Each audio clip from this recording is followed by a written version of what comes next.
ওর হাসি তো ধোকা, ওর দেহ তো ধোকা, ওর রূপ যৌবন তো ধোকা। বেহায়া নারী, বেপর্দা নারী, সে তো নিজের রূপ আর যৌবন ফেরি করে দিছে। সে তো খোলা মাঠে ছেড়ে দিছে যে বুড়া জোয়ান, আতুর, লুলা, পঙ্গু, প্যারালাইজড, অসল, যায় পারো আমারে দেখো, তুমি দেখলেই আমার পয়সা আই।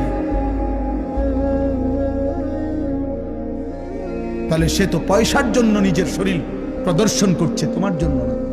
তোমার জন্য হলেও তো একা তোমারে দেখাইতো, আর একা তো দেখায় এই জন্য স্ত্রী, হালাল এবং পবিত্র স্ত্রী, সে শুধু তার স্বামীর জন্যই সাজে।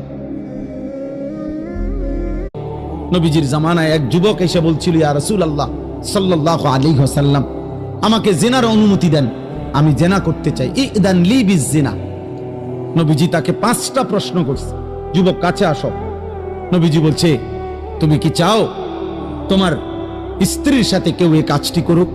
সে বলছে না। বলছে, তুমি কি চাও তোমার বোনের সাথে কেউ এই কাজটি করুক? বলছে না। আমি সংক্ষেপে বলতেছি। নবীজি বললেন, তুমি কি চাও তোমার মেয়ের সাথে কেউ এই কাজটি করুক? বলছে না। নবীজি বলছেন, তুমি কি চাও তোমার মায়ের সাথে কেউ এই কাজটি করুক? নবীজি বলছেন না। স্ত্রীর কথা না, মাকে বলছেন। এরপরে নবীজি বলছে, তুমি কি চাও তোমার ফুফুর সাথে এই কাজটি কেউ করুক? যুবক বলছে না। নবীজি বলছে, তুমি কি চাও তোমার খালার সাথে কেউ এই জিনা করুক?